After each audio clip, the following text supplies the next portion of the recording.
ज्यादा बोलने में एक्सपर्ट नहीं हूं मैं, सिर्फ एक बात 2-4 बात बोलूंगा। तो कुछ लोगों को गलत भी लगेंगे, कुछ लोग मेरे पे कटाक्ष भी मारेंगे, और मेरे ख्याल से मारने वाले बैठे भी होंगे बीच में, शायद मार भी देंगे। नवरे कटाक्ष वाले नहीं है। खुल के बात बोलता हूं। एक, मैं किस परिवार से आता हूं सारे जानते हो। नहीं, नए बच्चे जानते नहीं, बता भी दो जी। मैं वीरेंद्र मराठा जी का बेटा हूं, झंझाड़ी हमारा गांव है, चौधरी शिवराम वर्मा जी का पोता हूं, जिन्होंने इस आपकी धर्मशाला की नींव रखी है, करनाल धर्मशाला की नींव रखी है, और मेरे ख्याल से बहुत कुछ काम किए हैं। तो मैं थोड़ा सा मान सम्मान में थोड़ा छाती चौड़ी करके आपके बीच में खड़ा होकर बोल सकता हूं। मैं इस चीज में शर्माऊंगा नहीं, और कोई बोलेगा बीच में तो उसको मैं धमका के चुप भी करा सकता हूं। मैं इस चीज पे थोड़ा सा बोलने लायक समझता हूं अपने आप को, तो कृपया करके बुरा ना मानना किसी मेरी बात का। सबसे बड़ी बात, प्रदीप भाई ने पहल करी। निर्मल भाई जी हमारे प्रधान भी रहे हैं, मैं एडवोकेट भी हूं, तो हमारे प्रधान रहे 3 बार। हमने इनको चुन के लेकर आए, क्योंकि हमारा दायित्व था कि हम इनको लेकर आए, बिठाएं, कुर्सी पर बिठाया। तो इनके सामने मैं एक बात बोलना चाहता हूं। हम कितने बड़े हैं, मेरी उम्र 38 साल है, ज्यादा बड़ा नहीं हूं मैं। जो हम 60 साल के, 70 साल के, 80 साल के जो हमारे बुजुर्ग हैं, उनके बात सुनते क्यों नहीं है? गलत तो नहीं कह रहा मैं बात? मेरे ख्याल से सारे घरों में, मैं अपने घर की बात ही बोलूंगा, हम अपने बुजुर्गों की बात सुनते नहीं है, और सबसे बड़े हमारे अंदर कमी है ये। सबसे पहले तो अपने बुजुर्गों की सारी बात माननी चाहिए, जैसा मर्जी बोलने। उसके बाद परमात्मा ने दी हमें बुद्धि, हमें पढ़ा दिया, लिखा दिया, बड़ा कर दिया। अपने हमें ज्ञान के बारे में सोचना भी चाहिए कि उन्होंने क्या बोला, किस लहजे में बोला, उनकी बात माननी चाहिए। भाई उन्होंने हमें बोला कि तू इकोनॉमिक्स कर ले, तो साइंस पढ़ाई कर ले, मेडिकल कर ले, कुछ सोच समझ के बोल रहे होंगे। अगर आप 1 साल 2 साल करके नहीं कामयाब हो पाए तो लाइन चेंज कर लो। पढ़ाई के बारे में बात कर रहा हूं फिलहाल तो। उसके बाद अपने आप चुनो, आगे बढ़ो। लेकिन हमारे शायद जो बच्चे हैं ना, वो 12वीं के बाद उनके दिमाग में एक ही चीज है, पैसा, डॉलर। भाई प्रदीप के जेब में पैसे कैसे हैं? निर्मल भाई पैसे कैसे कमा रहे? प्रधान बन गया, पैसे कैसे हैं? खुद करे जेब में, तो मैं भी क्यों ना कमा के लेकर आऊं? ठीक है बात। तो आप लोग ये बात सोचते क्यों नहीं हो? पैसा ही सब कुछ है क्या? पैसा सब कुछ होता तो मराठा जी भी लोकसभा में बैठे होते, मंत्री होते। आप लोगों को काफी बातें इस चीज के बारे में पता नहीं है। मेरे दादाजी कभी भी हारते नहीं इलेक्शन, हमेशा पॉलिटिक्स में पावरफुल रहते, ताकत में रहते, जीतते। पैसा, सिर्फ पैसा, पैसा के पीछे हमारा परिवार कभी भागा नहीं है। और मैं आज आप लोगों के बीच में खुल के बोल सकता हूं ये बात, हमारे परिवार पे कोई इल्जाम नहीं लगा सकता किसी भी चीज का, चाहे लड़कीबाजी में, चाहे वारागर्दी में, चाहे पैसों के बारे में। और बहुत लोग व्हाट्सएप पे, बहुत लोग प्रचार करते हैं उल्टा पुल्टा, मराठा ये, मराठा वो, पता नहीं क्या थे क्या नहीं थे। हम सुनते हैं भाई, नहीं बोलते। तो इसका मतलब थोड़ा ना कि आप लोग जितने बच्चे बैठे हो, बुजुर्ग बैठे हैं, हमारे बारे में सुनोगे। बोलता कोई भी नहीं है। मराठा जी ने जूंडला में इलेक्शन से पहले एक बात हुई थी, काफी लोगों ने उसकी आजकल 30 मिनट की वो स्पीचेस सुनते भी होंगे।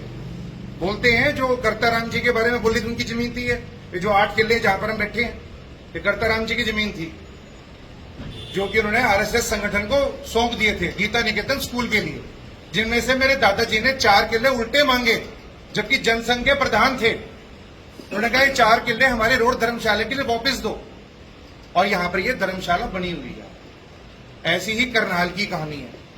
तो ये सारी कहानी आप लोग सुनते होंगे। तो बोलता कोई भी नहीं है, कोई हमारे बारे में गलत बोलता है तो आप लोग बच्चे बैठे हो सारे सुनते रहते हो, क्योंकि आप लोगों को पता है कुछ नहीं है। मराठा वीरेंद्र वर्मा एक IAS अफसर है, और नौकरी छोड़ के बीच में आप लोगों के आया था। क्यों आया था? एक तरीके से जो लोकसभा का, विधानसभा का जो चुनाव होता है वो दंगल होता है।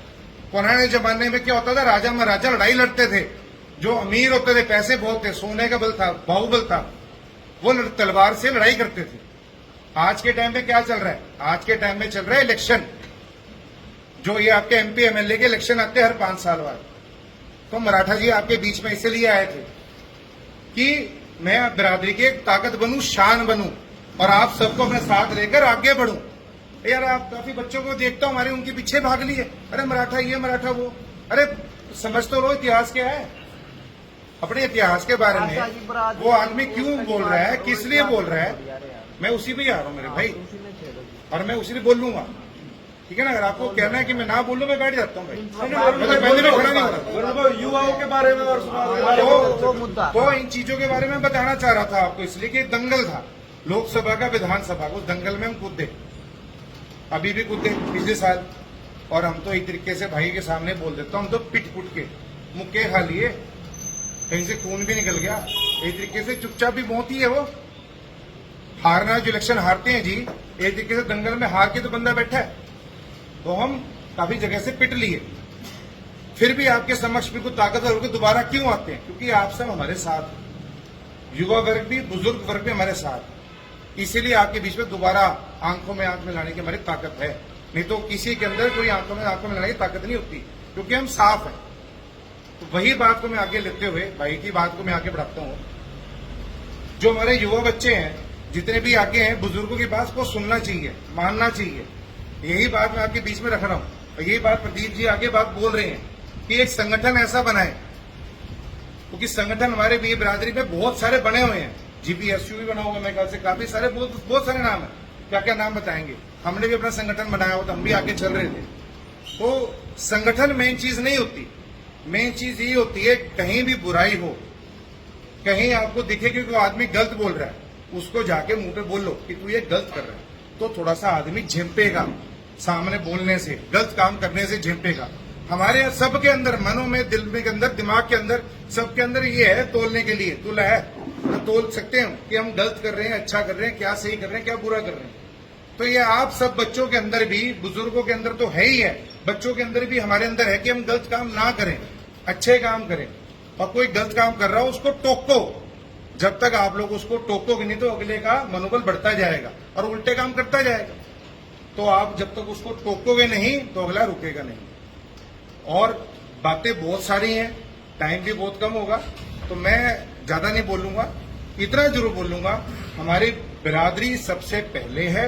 हमें सबसे पहले अपने बिरादरी के अच्छाई के बारे में, कहीं इसकी बेइज्जती ना हो, कहीं इसका मान सम्मान ना खराब हो, इसका हमारे सब बच्चों पे खासकर पूरा ध्यान रखना चाहिए कि कहीं भी हम बाहर खड़े हों तो अगला कोई बढ़िया पंजाबी कोई हमारे बारे में देखे, तो ब्राह्मण भी देखे तो अच्छा देखे, बुराई ना देखे। अपनी बुराई को हम छुपाएं, घर में बैठ के बेशक शीशे के सामने खुद जाके बातचीत करें कि मैं आगे अच्छे काम कैसे कर सकता हूं। तो इस चीज पे हमारे युवा वर्ग को सबको ध्यान देना चाहिए।